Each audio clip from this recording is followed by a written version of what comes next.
هو ستيوارت سيلدويدز، وايه اللي عمله بالظبط مع البائع المصري، وهل عنصريته ديت لحقت بالبائع المصري فقط ولا لا، وايه اللي حصل معاه بعد اللي عمله ده؟ لايك ومتابعه واقولك القصه كامله. ستيوارت كان المستشار لباراك اوباما الرئيس الامريكي السابق، يعني المفروض الراجل ده شخصيه محترمه، بس للاسف ظهرت عنصريته الفتره الاخيره مع بائع مصري بسبب تعاطفه مع الكيان الصهيوني، وطبعا بسبب ان البائع المصري عربي الجنسيه هاجم الراجل ده بشده وقال له انت ارهابي، وطبعا البائع المصري مسكتلهوش، قال له ادام انا ارهابي يبقى انت بتقتل الاطفال. But you're a terrorist.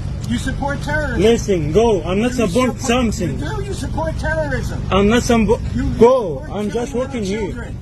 You kill children, not me. What? Go. My kids? What about my kids? You kill children, not me. Go. I didn't kill children. Okay, why she You here? know why? If we killed 4,000 Palestinian kids, you know what? It wasn't enough. It wasn't enough. Go.